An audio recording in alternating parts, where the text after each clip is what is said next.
My name is Mark Fabrowski. I'm a UK doctor in primary care. I also usually work in accident and emergency medicine. I'm a medical advisor for the Long COVID Foundation, and I'm also on the expert panel for the British Polio Fellowship.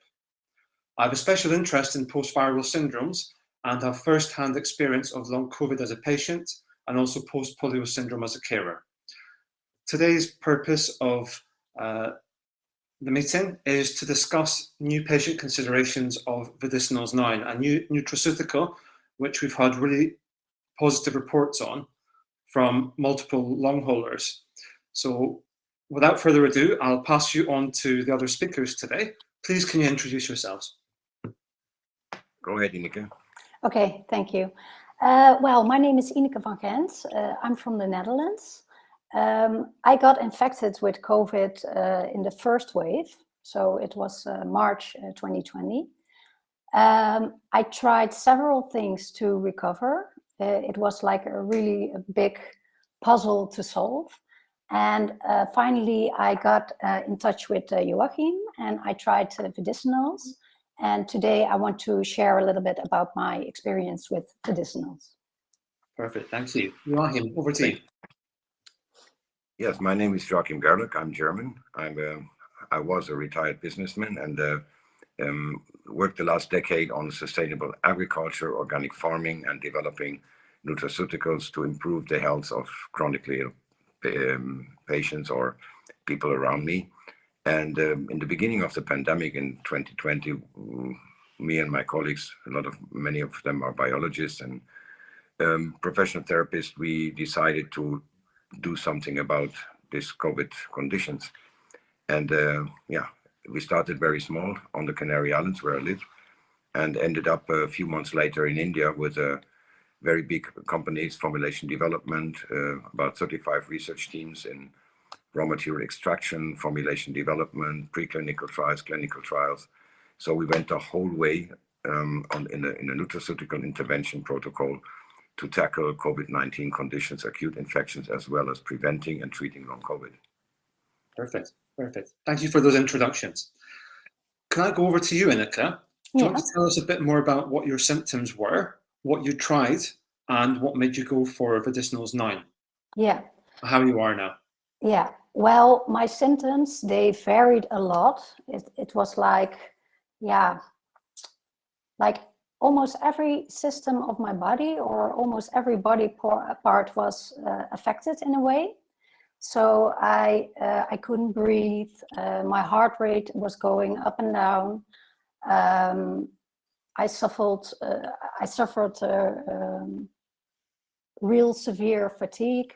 I couldn't walk. I had a lot of problems with my brain, so I couldn't stand light or movements or sounds or whatever. So it was really intense. So at the worst points, I was in a wheelchair, and I just laid in my bed for months in a dark room. So it was really intense. It is a new disease, and everybody had to find their way to get better. So what I used first were antihistamines, which really helped me get the inflammation down. And that helped a lot, but it didn't help with all the symptoms. Or I did some research on the microbiome, and I did some stuff to get my gut back in shape. Because I also suffered from MCAS symptoms, and you all know that MCAS plays a big role in the whole picture. And then I got in touch with Vedicinals. I really liked the science behind it, because I knew that some of the compounds were really good at getting down the inflammation and also working on lowering the viral load. So I knew this from earlier research with MERS and SARS. So I thought, okay, well, this really looks good. I know the science, let's give it a go. So I started Vedicinals. When I ordered it, it came to me really fast. Like in 4 or 5 days, I got the Vedicinals at my home. And after 3 days, I just noticed like my breathing was so much better. And at that time, I was using a steroid inhaler. So without the inhaler, I couldn't really take deep breaths. And it was like I had a pressure on my chest. And after 3 days of using Vedicinals, the pressure just went away. And I felt like, wow, I think I can just leave my inhaler because I feel like I can breathe again, like normal. Inika, I'm sorry to interrupt you. Yeah. How long had you taken the steroid inhaler for at that point? Well, I took it on and off, but at that point, I took it for 6 weeks. Okay. Had you noticed a difference on the steroid inhaler alone? Yeah, it helped a little bit, especially in the upper airways, because yeah, but it didn't. It helped, but it didn't feel. I didn't feel healthy, or it didn't feel like normal breathing. You know? Yeah. Okay. But with the Vedicinals, it felt like, wow, it's like, yeah, I have my normal breathing pattern back. And also an important thing, the pressure on my chest was gone. So I thought, wow, this is really amazing. So I texted the guys from Vedicinals because, yeah, I was really enthusiastic. And then I went for a walk. It was, I think, 5 kilometers. And it just went well, without any pressure, without any problems. So, yeah. And how long after starting Vedicinals did you notice this? The 5-kilometer walk? I think it was 2 weeks. 2 weeks after starting Vedicinals. Okay. And when you started Vedicinals, were you still wheelchair and housebound, or were you a bit better than that? No, I was not in a wheelchair anymore, but I was still housebound, like, yeah, just feeling like crap. And yeah, not able to do things. And how long have you had Vedicinals for now, exactly? Well, I took 2 rounds. The first round was 42 days, so I took 3 boxes. And after that, I took a break of 2 weeks. And then I took another round of 4 weeks, I guess. Because it just, yeah, it felt really good. And I just wanted to continue it because I felt like it was getting the total inflammation in my body. Yeah, it made it more quiet or more calm. And how do you feel now compared to then? If you could put percentage on how you were on average each day, then compared to now, do you notice a stability as well? Yeah. Like the last weeks, there is a stability. And I think at the point when I started Vedicinals, I was on 50%. Now I'm on 85%. Wow. Each day, or does it fluctuate? Nah, it fluctuates. It fluctuates. But I must say I keep on having more good days than bad days. Great. I was really apprehensive about anything. I tried numerous supplements myself. You know my story as well. I've already explained it. I had to go to Germany for treatment. Dr. Jaeger helped save my brain. I was in a wheelchair sometimes. I was not doing too well. Thanks to help apheresis and anticoagulation, at the time, my brain was helped. My other symptoms, however, persisted. And when I found out about Vedicinals, sorry, you were one of the people I spoke to initially. And I thought, a number of other people who are considering Vedicinals too have said, you know, we've tried separate supplements from Amazon or from health food stores. Why would this be so special? I think speaking with you and a few other people, it really made me think I want to try this. And thankfully, Joachim sent me a physician sample and I tried it. I'm really glad I did. I'll talk about that in a bit. But what would you tell people who are uncertain about Vedicinals, who are considering starting Vedicinals? Yeah, well, for me, it was a real game changer. Like, it's an important piece of the puzzle. So for me, it was not the total solution because it's so complex. It's not the total solution, but for me, it was just a real important game changer. For me, it also felt really safe to use it. And the support from the Vedicinals team was really good. So whenever I had a question, I could contact them and they would reply really quick. And so I felt safe in using it. Yeah, I just really like the way Vedicinals is looking at the problem, and they are looking really like at the whole system. So they give advice in how to treat MCAS symptoms and to look at your gut biome and everything. So for me, yeah, it's just a great team, and it felt really safe and good to use it. And of course, I'm totally convinced that the improvements I had, especially with my breathing and with my heart, were from Vedicinals, because I didn't change any other supplement at that time or didn't use any other medication. So for me, it was a significant improvement by Vedicinals. Okay, so can I clarify, please? You were just using the steroid inhaler plus Vedicinals9. You weren't on any aspirin, or you weren't taking any other supplements. Is that right? Well, I took the supplements which were on the list of the medicinal protocol. So that's what I used. Laurin, L-lysine. Yeah, and I was using antihistamines, but I was using them for months. So I didn't change anything in the regimen that I took. The only change was adding Vedicinals. And when it comes to people doubting Vedicinals or not knowing what to do you have any suggestions or any advice for those people? We have a list of questions from the public, which we'll go through in a bit, but do you have any reassurances or any apprehensions you want to share with us? Yeah, well, I think you can buy one box and just try it for yourself and just see and feel how it goes. I don't know the exact price of one box at this time, but I thought there's a special discount for long haul people. Maybe Joachim can say a little bit more about that. But yeah, I would say just start with one box and see how it goes. And if it goes well for you, you can always buy a second one or a third one. Okay. If I could just clarify, the Long COVID Foundation we're not endorsing any specific products. So we're sharing information. We want to raise awareness of existing potential solutions for long COVID. I've declared that I had a physician sample thanks to Joachim Gerlach. I'm not paid otherwise. The foundation's not paid otherwise. So that's our background on that. And in terms of you, Ineke, how do you see yourself in the future? Are you going to continue taking Vedicinals9? Do you have a plan? Have you discussed that? Well, at this time, I'm not taking anything anymore. So I'm just taking a break from everything and just seeing how it goes.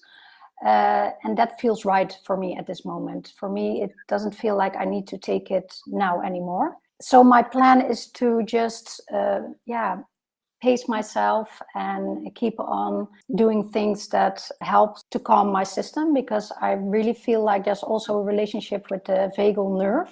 Calming the vagal nerve, really seems to help as well. So that's my plan. Great. Thank you so much. I'd like to share a bit about my experience on it as well, if that's all right. Mm-hmm. So I had to go to Germany to visit Dr. Jaeger, who kind of invited me over. I was on anticoagulation therapy, supervised by her. I do not advocate that people self-medicate. This was fully supervised by Dr. Jaeger. So I had a neuroinflammation. My brain wasn't fully working. It was inflamed after COVID. I had POTS, I had dysautonomia. I just felt horrendous. At times I couldn't move my left leg. At times I couldn't coordinate properly. So I had to travel to Germany. You might have seen my other why I had to go to Germany. Dr. Jaeger really saved me. So with HELP apheresis and anticoagulation, things improved a lot. My brain functioning is now great. I'm going back to work. I feel much better. However, it's been a long process. So in November time, I was in Mulheim in Germany, and Rishi Pretorius was also there for a research study that was being done. My blood was looked at under a fluorescence microscope, and it revealed significant hypercoagulation. So a number of microclots, a number of hyperactivated platelets, hence why I was started on dual antiplatelet therapy and an anticoagulant. For severe cases, HELP apheresis is often used, and a number of people have seen success. However, some people have not been so successful, but they're trying to figure out why that is still. I was on anticoagulation for 105 days in total, And on day 100, my bloods were looked at microscopically. So let me just try and share my screen here. On the 3rd of February, I had some blood microscopy done at Dr. Jager's clinic. And this was after 100 days on anticoagulation. And now we see something, yes. Okay, great. So these are hyperactivated platelets. There's clumping, pseudopodia. So that's where there are false limbs, as it were, on inflammation there, basically. Yeah. Okay, hopefully this can move forward. So this is not normal. However, platelets, when they're ex vivo, when they're out of the vascular, can sometimes activate like this. Now these are, I wish I could point to them directly, excuse me. These are clots and endothelial damage. Endothelial damage is where the lining of the vessel is desquamating or coming away, causing inflammation. So you can see that there. That was after 100 days on anticoag and having a significant number of apheresis treatments. I think I had 12 apheresis, help apheresis, and 1 plasmapheresis. Now let me show you what my blood looked like after 20 days on this. This is a general, like in general, the scores went down, so the microclotting criteria decreased, the endothelial damage decreased, which is great. So whether or not you can see this, the clots were fewer. Dr. Jager is still to quantify them, but in general, macroscopically, so looking at the microscopic images from afar, they were much improved. And this is 20 days on Vedicinals. There's still mild endothelial damage. And these are the platelets. So compared to before, they look a lot less agitated. They're more confined, they're more singular, there's less clumping, and almost normal. Then let me just go through some more. Here, top right, you can see some clumping still, but generally they are a lot calmer. So I was expecting after 105 days total, but 100 days on the meds before this microscopy was done, that things would be much better and the help apheresis would help fully. I was a quite persistent case, unfortunately, but the Vedicinals9, I don't see what else would have made things better in that time. I'd had triple anticoag therapy for 105 days total, and after 100 days you saw what the results were like. I had help apheresis, I had still persistence, but after 20 days there was a decrease. To me, as a clinician, scientist, I guess I would say, is this spontaneous recovery or is this resolving? Possibly. Was it the fact that I had help apheresis and this is later on helped? Possibly. Is it the fact that there's a delayed result of the triple anticoags working? Possibly. Or is this something else, like Vedicinals9? I like to think laterally. I don't want to say it is Vedicinals9 fully, but I can't think of anything else this could be. So these are examples of individuals with no microclots to, no endothelial damage to more damage that Dr. Jager includes in her reports, just as a comparison. Mine was pretty much on the number 2 scale. Initially, it was probably 3 or 4. Platelets, initially mine were probably around the 3rd. Now, I would say they're probably on the 1st row, so they're much, much better. Again, these are not mine. These are examples from healthy individuals at the top down to people who are more sick. And what we're noticing as well is that people, even healthy individuals, may have hyperactivated platelets. Sometimes the blood's not handled, not by the lab staff necessarily, but sometimes heat, agitation of the blood tube bottle can hyperactivate the platelets. A number of things can cause them, but a number of factors can cause hyperactivated platelets. What was seen is that few, hardly any, but few people did have microclots still. And no, however, because people is likely, I think, to be the main cause of why people would have had some microclotting issues. And that's what's, I think, seen in some long haulers who presented to Dr. Jager. So I'm going to take this presentation off just now. Let me see. But I wanted to share that with you. So I think for me, it was a game changer. I was on triple anticoags before. I sometimes struggled to get out of bed, to walk, to go upstairs. My breathing wasn't the best. My chest sounded clear. Chest x-rays were clear. My peripheral oxygen saturation using a fingertip probe was 94% or so. However, my venous oxygen saturation was relatively low when I went to Germany initially. It was probably about 50, 60. It increased significantly after help-apheresis. For me, I think help-apheresis was a game changer with the triple anticoags. However, I reached a stage whereby I don't think I could have progressed. I was still injecting with, I afterwards started to inject with unfractionated heparin. And I guess I'm not advocating that anybody self-medicates. This was supervised, prescribed by a clinician who I trust. For me, after 2 days on Vedicinals, I felt not normal. I felt as if things were much, much better. So I felt I could breathe better. I felt that my cognition was much, much better. I felt that things were just a bit more alive. It was like somebody had lifted a cloud from a dark day, and it was just better. I took my blood pressure on maximum dose losartan, which is an antihypertensive, so a blood pressure drug. My blood pressure was still relatively high. Before going on to Vedicinals9, I understood that there were a number of pathways that it worked on. I understood that there were possible issues with liver and kidney metabolism, that I thought I had to come off the medicines that I needed to in order to try Vedicinals9. Now, Vedicinals9, to me, was prescribed and recommended by Dr. Jaeger specifically, who'd had in-depth conversations with Joachim, looked at all the research. I looked at all the research too. I tried to pick holes at it. I couldn't find many holes to pick. I was really impressed, but I knew that there were medicine interactions if I were to take Vedicinals9.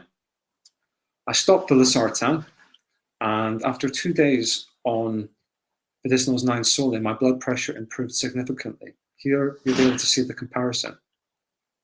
Before and after. Nothing else, I think, could have taken this down as much as Vedicinals9. I felt much better too. My dysautonomia felt much, much better. I was able to walk more because I was walking 1,000 steps, maybe 2,000 steps. On Vedicinals9, I was doing a lot more, and I wasn't feeling as fatigued. I remember you sending me a picture of you walking at the beach with your dog. Yeah, and this was after taking Vedicinals. Yeah. Even walking around the block with my dog, I struggled before. On the anticoags, they helped somewhat, but that was mainly my brain that it helped. I think Vedicinals9 for me to be a game changer, as you put it, Inika, in that I just felt more alive. I felt as if it's working on something. I felt as if there was less inflammation in my body. Yeah.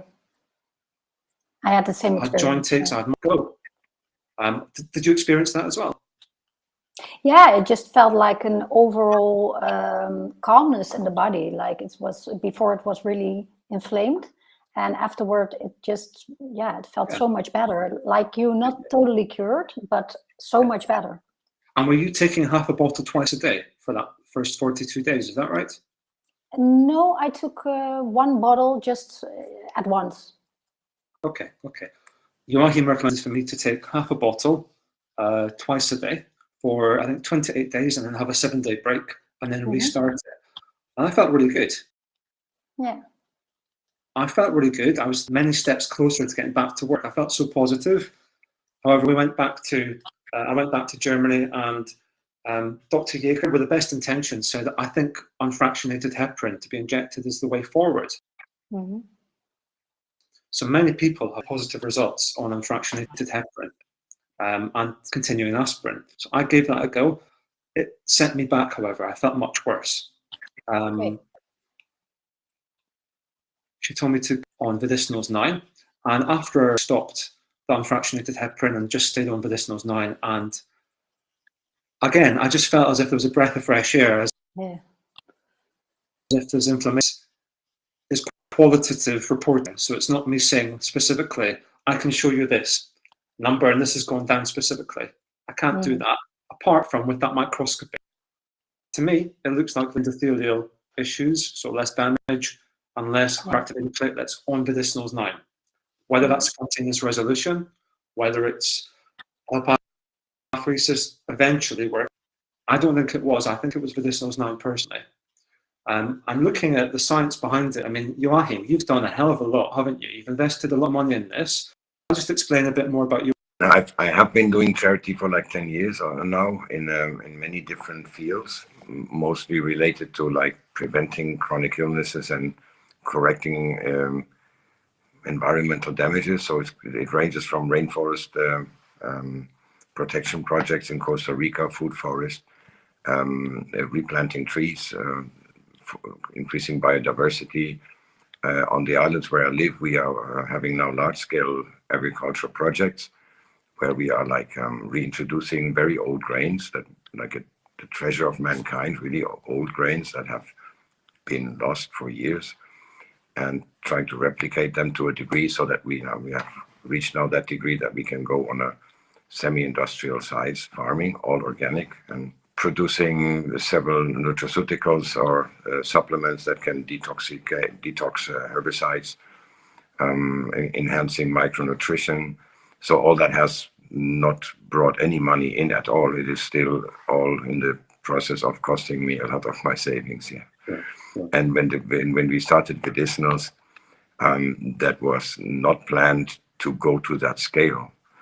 I was aiming first at protecting people around me, because we are pretty good at research, and we are very well connected with more than 30, 40 different scientific groups around the world, including India and the United States, Australia, everywhere.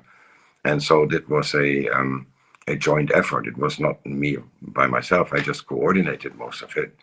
And I kept insisting on what would be the level of product we want to do. And the main reason was in the beginning just to protect people around us, our crews on the island and other friends and families. And it now has done that job for sure. So we have, I think, more than 1,000 people related to our crews in India alone, in the manufacturing plants and in all the labs and preclinical labs, and everybody involved, all the scientists, universities. So they all went very well through both ways that were very bad in India. Many people in the manufacturing plant in India, during the pandemic, were stuck.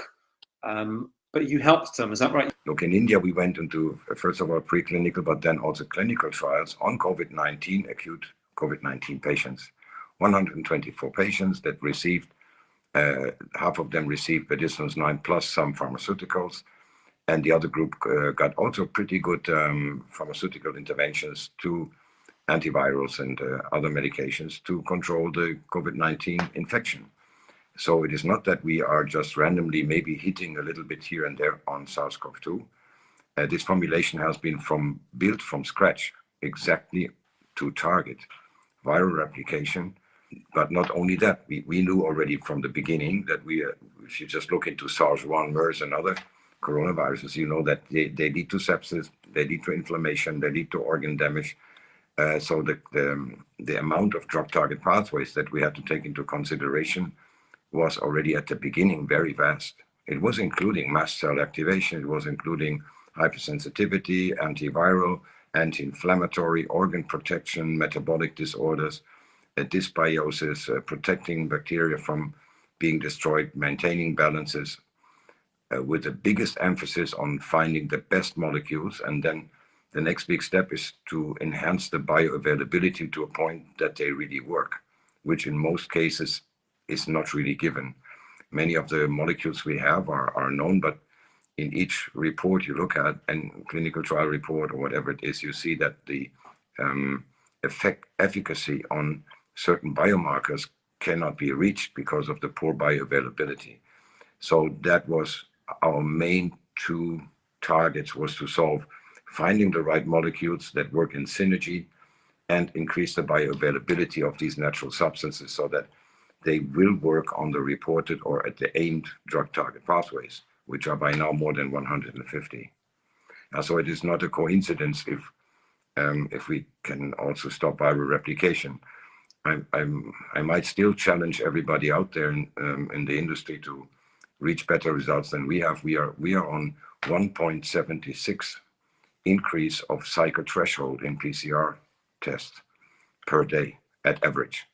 So that means the speed to viral clearance measured by PCR, I have not seen any single product doing that better.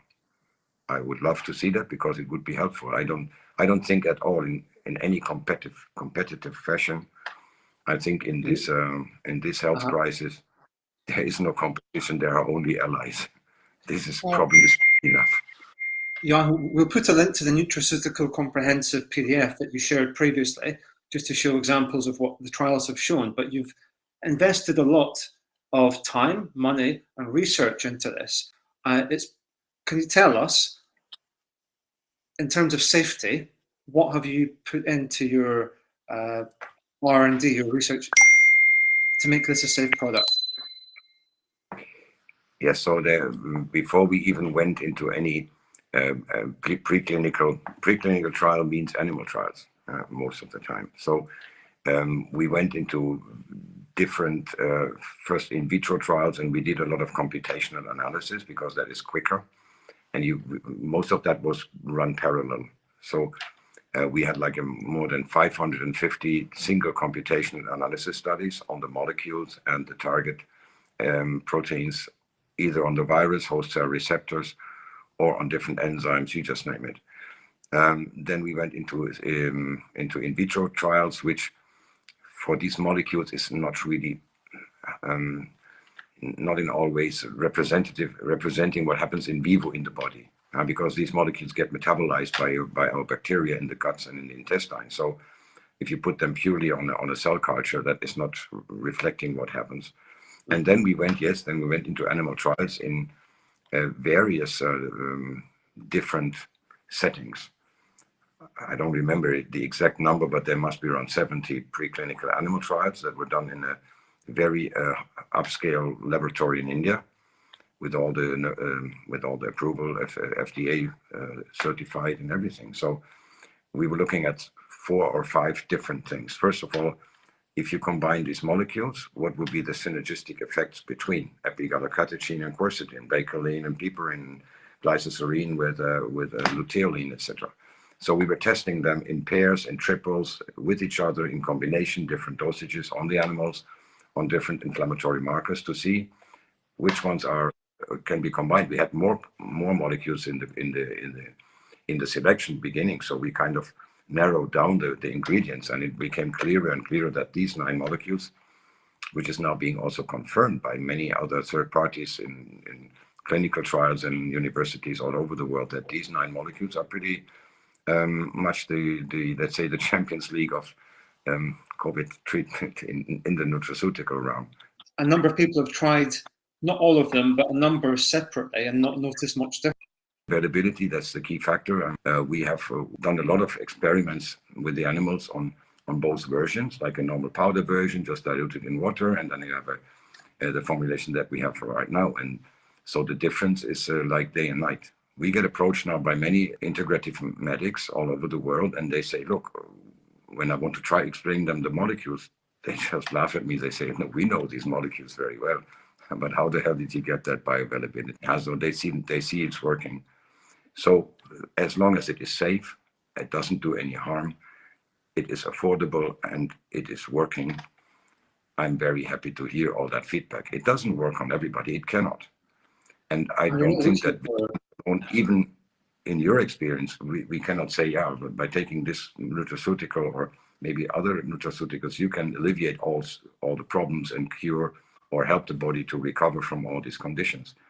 It will be a combination of various interventions which we are working on, and nobody can do that on ever. Impossible. I know some people have tried Vedicinals9, maybe got reinfected at other times, or for other reasons they have other stuff going on, who have not had improvements. But majority of people who I know have tried it have had some improvement.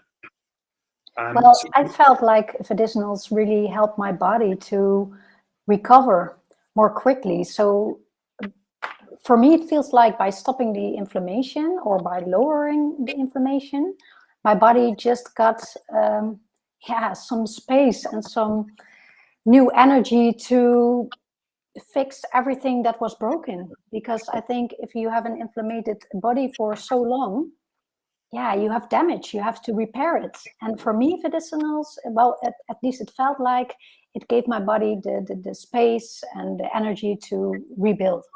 Yeah, I've had to stop Vedicinals for now, just pause it. Mm-hmm. While I'm on MCAS treatment. I've got quite severe MCAS, so I'm taking some immunosuppression for now. Some medicines interact. I'm my clinician, so I've gone for Dr. Jaeger, but now Dr. Chetty's protocol.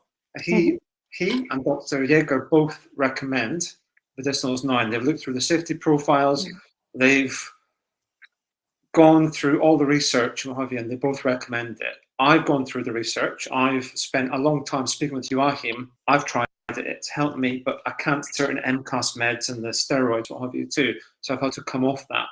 But Dr. Chetty has told me, once you're finished your course, get back onto Vedicinals9 and get on with your life, hopefully. On that topic, can we talk about what medicines may or may not be taken with Vedicinals?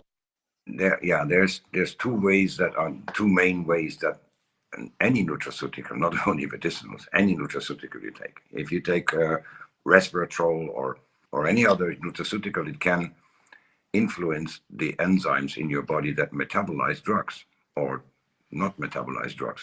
Okay. So by not being able to exactly judge how much are you influencing these enzymatic cycles, you are playing a lottery game now with your medication, because your medication might prevail in the serum longer, or it might be degraded faster and metabolized faster. So it depends on the nutraceutical, and there's very little literature out there, and we don't have any. We cannot now test our nutraceutical against maybe several hundred different pharmaceutical drugs. That's impossible. So in general, I would say if you have a medication that is very critical, where overdosing will really get you in trouble, then I would absolutely recommend not to take Vedicinals together with any medication that is, let's say, has the potential to damage you.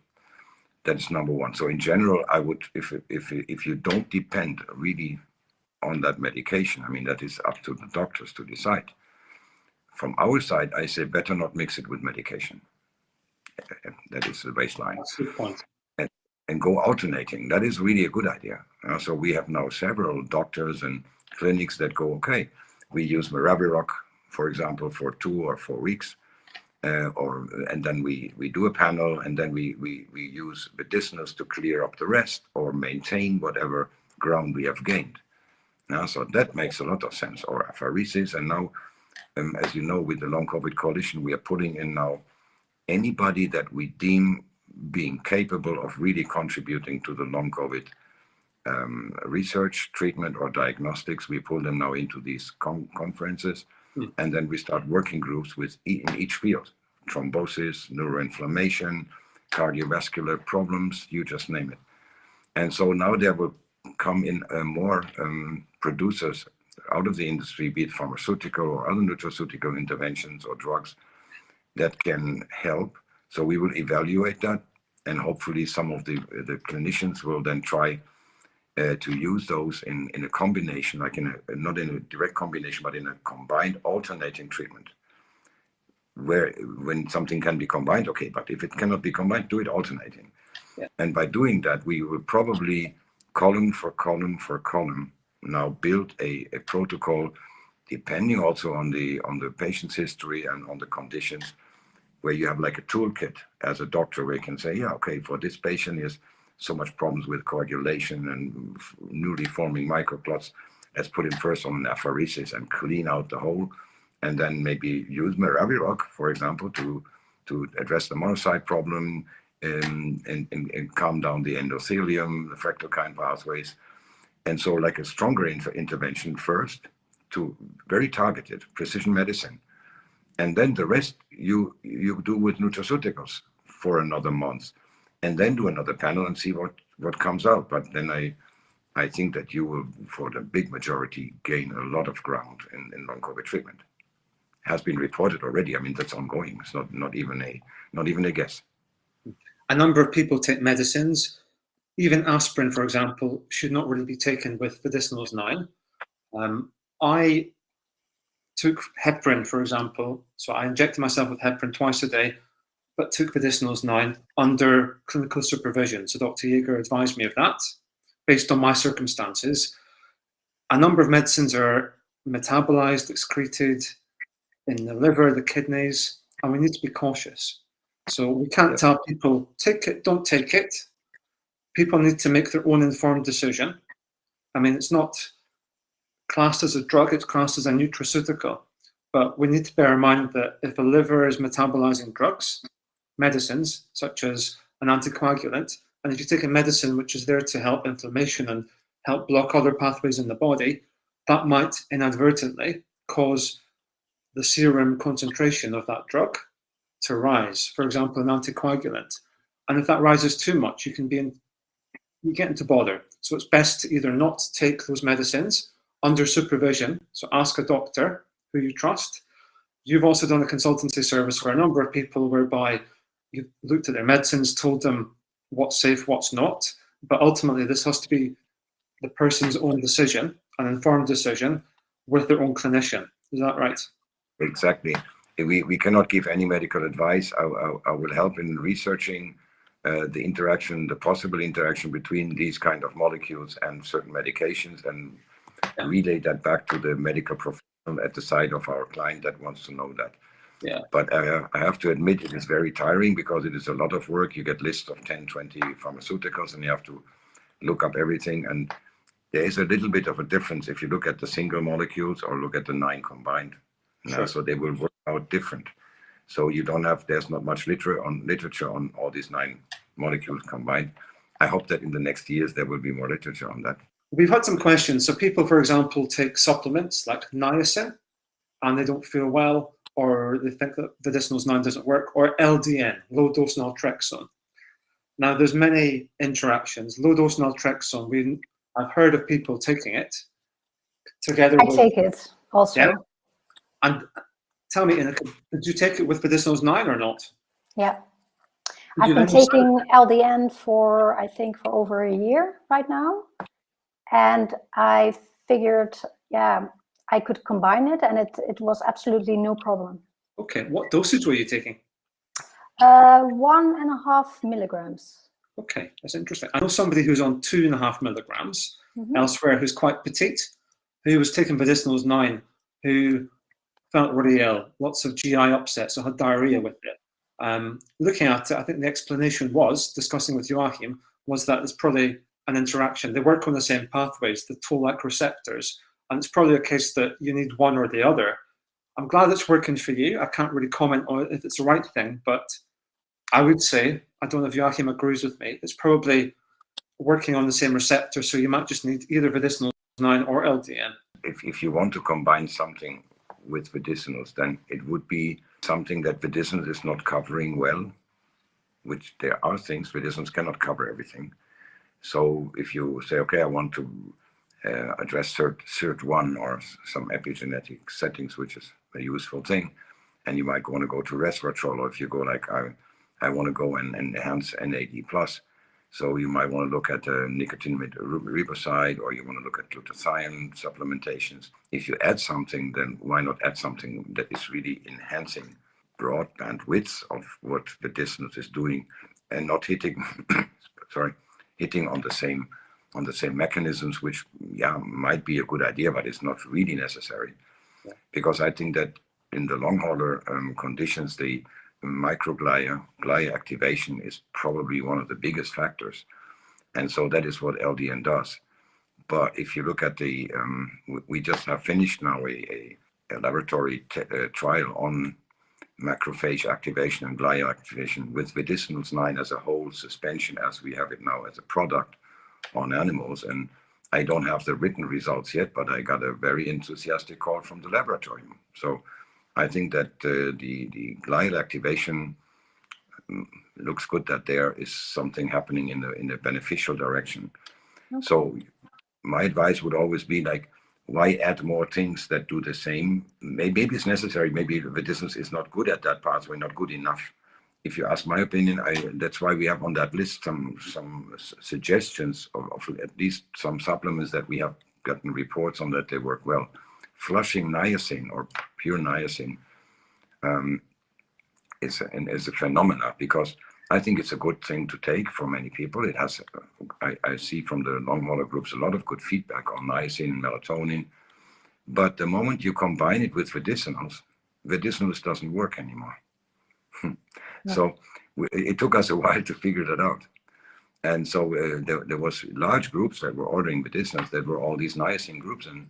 And then they reported out, and this doesn't really work for me so well. And we went like, if it happens once and 8 say it works well, then this is what I would say a ratio that is, we are used to that.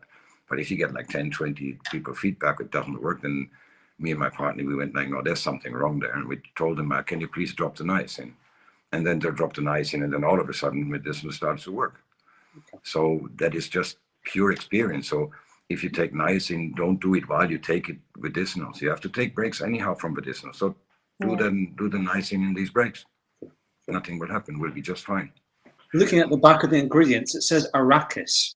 And yeah, looking at it, that's pretty much peanut. Tell me, does it contain peanut, and is it safe for people with peanut allergies or nut allergies? That is being discussed. It can contain peanut shell. Yeah, so it's not the peanut that you eat, it's the shell around it. That's where you get luteolin from. So in case of doubt, if you have a peanut allergy, don't take it, would be my advice, just to be on the safe side. I don't think it's a problem, but my advice would be, if you have any reported peanut allergy, don't take Vedicinals. I think we can't give general advice on that specifically. So if the person's considering Vedicinals, they should consult with their own physician, would be the safest thing to do, and mention that it contains arachis. Any questions should be run always by your medical practitioner and your physician. That is the best thing you can do. Yeah. Because another thing, advice to the long haulers, I get the list of supplements people are taking, and some of these lists are really like impressive. So I was not aware that somebody can take so many supplements at the same time, and herbs and ashwagandha, and you just name it. And so I would strongly advise, to have much doesn't mean that it will help much. It can really, even nutraceuticals amongst each other can have severe interactions, and I would caution of overdoing that.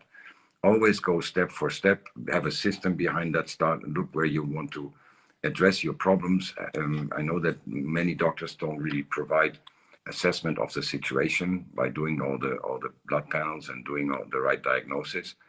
That is a real problem. So maybe contact other professionals that are on with your foundation, or with other long hauler groups that are now getting really well organized, and try to get a picture of your certain specific condition. And if you want to do something, talk to your doctor and do the right thing, but don't throw everything that you have read on a blog or seen somewhere and try to take that all at the same time in the hope that it will help. That can also be dangerous. You also mentioned that when people start taking it, they take a small amount for the first day or so, just to see if there's any reactivity. Is that right? We do that as a precautionary measure. We have now, from the thousands of clients that have tried Vedicinals, we had only very few reactions where people had some skin rash or some, mainly in the hands, some red rashes. So anybody can be allergic against anything. I would be careful, just take a 1 or 2 times only a teaspoonful, observe yourself for some hours. And if you don't feel any strange burning in the mouth or any allergic reaction, then you can continue. You should do that anyhow with any kind of nutraceutical or dietary supplement, very recommendable. And otherwise, if there are rashes or issues with difficulty breathing, nothing's been reported as far as I'm aware, but if there were to be an allergic type reaction, the person needs to stop and go to the nearest ED. Yeah. Please do so, yes. Yeah. Another question, is it okay to take vitamin B12 as an injection while on this? I think if you're on something that's going to thin your blood, potentially like Vedicinals, then it might cause what's called a hematoma, like a bruise inside or bleeding where you're injecting.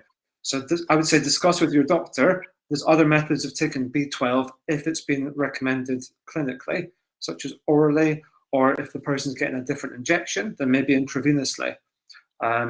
But to be cautious, if the doctor is okay, I don't see a reason why they can't take Vedicinals9 plus B12. Would you agree? According to the doctor's recommendations, plus it's always good to leave some time span between these kind of interventions. Because if you do that all exactly at the same time, you might cause some reaction that you don't want. But if you have 2 days passing after the B12 injection, for example, then things might have cooled down a little bit, and then you can start again. It's always go slow on these things. Never jump headfirst into unknown waters. So go slowly, be careful, watch yourself, observe, adjust, talk to your doctors. Sure. Next question is, I take serrapeptase and nattokinase. Can I take V9 too? As we've discussed, I don't think it's sensible to do that. If they're going to act on the clotting pathways, and Vedicinals9 does too, again, discuss with your doctor, but if they're working all on the same pathway, you might end up in a bleeding state. That's what I think. What do you think? Very dangerous. We did have in our clinical trials in India, we did have aspirin that was given to the patients, but it was more like a baby aspirin dosage, plus they were in the hospital under supervision. Yeah, so if there's anything occurring, the doctors can intervene. But if you're at home and something happens and you have a bleeding, I would not mix several anticoagulants or nutraceuticals that can work in an anticoagulant way with each other. It's really dangerous. It's like dancing on a minefield. Not a good idea. Sure. One comment here saying that Dr. Jaeger has suggested Vedicinals9 for one person who went to Germany to see her, as opposed to taking anticoagulation. And the comment is just that after a month on Vedicinals9, that person feels better, and they're going to go back to Germany to have microscopy done again to see what needs to be done further, whether they need to be put on anticoagulation or have MCAS treated or continue Vedicinals9. So that's something positive, at least. Somebody else saying they take colchicine, fexofenadine, montelukast. I don't think those are compatible personally. Discuss with your doctor. How expensive is this? I think the prices change, is that right? If the person goes onto the website, they'll be able to see the updated prices. Is that right? Yeah, as we have abandoned the idea at the moment to have importers and distribution partners in the countries that will handle then the logistics. The logistics is working very well, especially in the US. So within 3-4 days, usually it's now arriving at your doorstep. So we could kind of lower the price because we don't have anybody else that we have to give a margin in the chain. And so that's one thing. And we want to also bring down the price for, like Indika was saying, for somebody that wants to try it. And we know that long haulers are under dire pressure financially. It's one of the biggest catastrophes we can watch at the moment unfolding. I think that more than a third are practically bankrupt because they can't go to work anymore. Their disease or their illness is not really being accepted as it normally would be, and so I think there's some payments that don't arrive. So then they go and also do a lot of treatments that cost a lot of money. Some of them don't really work, and so they keep continuing that, selling their house, selling their car, getting into debt, etc. So we are watching all that, and I go like, okay, then let us offer a possibility that where we are like at €100 or $100 more or less entry value, plus give and take some customs payment in some countries. So those prices we could make possible for long haulers to get access to that product. And after 1 week, if you try, or after 2 weeks, if you try that and really you feel already a large improvement, then you don't risk anymore to buy another box. So we wanted to get this hurdle down for the people to try it. And I think you know soon enough if it works or if it doesn't work. So if you buy one box, you know if it will help you or not. At least that's my feeling. I think as a clinician, the question for me would be, is it sustainable? And I don't mean the product itself, but is the effect sustainable? Or does one need to keep on taking it? I don't think we have all that information. Well, for me, the pressure on my chest, it went away and it's still not there anymore. So for me, it's solved. Before I forget, you did a drawing. You did like a picture, didn't you, of how you felt before starting Vedicinals9. Do you want to explain exactly what you felt when you were doing that drawing? Yeah, for me, it was like there was so much going on in my body. It was like total chaos. And the first year I couldn't get a grip on what was going on. So it was really, really hard to find my way out. And now, yeah, when I start to feel better, I wanted to look back and I wanted to make like a picture like, okay, so what was going on? So I thought, let's make a picture. And I'm also planning to make a new picture on what symptoms are left and what symptoms I still need to work on. But the first picture, I had like 54 symptoms, and I think I'm down to 4 or 5 right now. So it's a big improvement. So the second picture would be a happier picture. Yeah. And less inflamed, yeah? Yeah. And I have to say, it took me 2 years and 2 months. So it was a hell of a journey. I can say that, but you know it. Yeah. I can imagine. A person's questioned, can you make me better? So the person mentioned that they had COVID, they've left with post-exertional malaise, they just don't feel right. All laboratory results are coming back as normal, but they just feel fatigued all the time. Certainly, as a nutraceutical, if you're looking at all of the pathways it works on, if you look at a number of people who it's helped, I think there's no harm in trying something, a supplement, be it individual ones or be it something similar to Vedicinals9, to see if it will help, as long as there's no interactions and as long as your physician is okay with you taking it. It's not going to cause you harm. But as you said before, Joachim, a number of people have tried the individual supplements themselves. It's likely that their bioavailability and their purity was maybe not 100%, and the way you've done Vedicinals9 and how it's been shown in the trials seems to show that it's helping people. So in terms of the person who asked, can you make me better, Joachim, would you agree that the person could maybe try this to see? Yes, how can we ever promise anybody that we can make him better without knowing what exactly his specific conditions are in his patient history? His chances of having positive results trying this nutraceutical intervention are very high. And maybe even if he cannot make all the symptoms disappear, but if you again like go another on the way uphill, it's an uphill race, an uphill battle, and every step that you go back up to the top of the hill and back to normal health, if ever that is possible, is a step in the right direction. And you don't want to go falling back or get stuck where you are in the valley of depression and pain and suffering. So I think we cannot do it alone, and if he wants to try that, please send me your request and contact, and you can send him my WhatsApp or connection, no problem. Thank you. Even as a clinician, if somebody says, will this medicine make me better? I'm not talking about Vedicinals9, but something which I may prescribe. I don't know. There's a number needed to treat NNT. So you know pretty much how many people are needed to be treated before one person's going to be better for whatever condition. We don't really have that with nutraceuticals, and COVID is evolving. So many people have what's termed as long COVID, various different symptoms.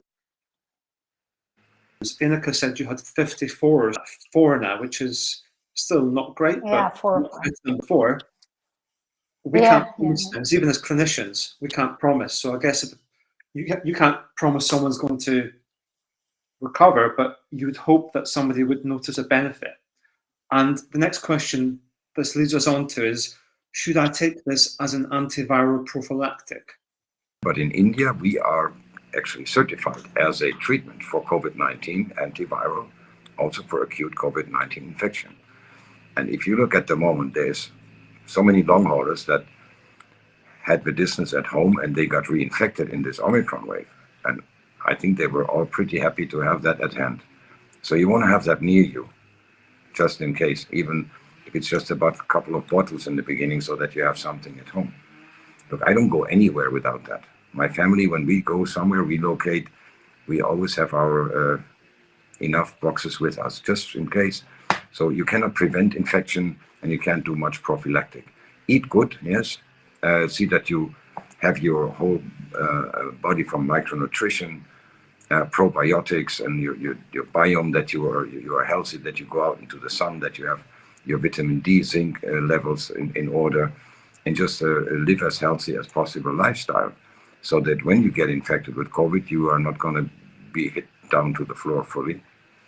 And especially look at your biome and at your intestines. Intestinal inflammation is probably the breeding ground, as we have seen now also in the last conference.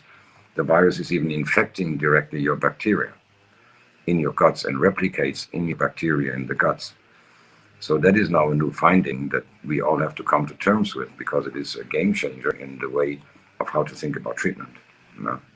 So that is also being evaluated at the moment, what to do there. So if you want, in my opinion, have something at hand, there's also a strong antiviral, other strong antivirals that are working in the nutraceutical realm. And Vedicinals for sure can't hurt to have as well. So to wrap it up, I think we've discussed Vedicinals9. We're not necessarily recommending it, but we discussed how it may help some people. We understand it may not help everybody. I think the take-home messages are, it's a nutraceutical. It has the potential to help people. It can interact with other medicines too.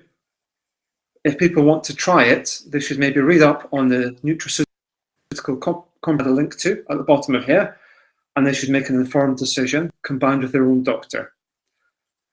Thank you so much for participating. Do you have any final words for the audience? Well, I think it's for everybody, it's a puzzle to solve, and you just really need to look at your own situation. And I would say do like a microbiome test, an organic acid test to see how your methylation goes. Pace yourself, maybe take Vedicinals, but just you need to solve your own puzzle, and it's just, you really need to look at your own situation. You can rest assured that we will not stop searching, researching, organizing, helping, putting the Long COVID Coalition together until we have now more partners on board, be it on the research side, diagnostic side, or treatment side. Even other pharmaceutical companies, nutraceutical companies, probiotic producers, you just name it. So my goal is not now to just sell our product and walk away. What keeps me going is the feedback I get now on a daily basis, especially from children and people that were really suffering before and that have their life back.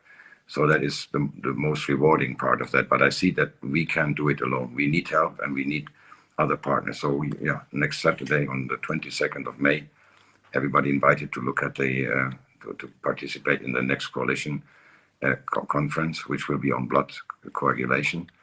And so we will keep working on that. We are not settling now.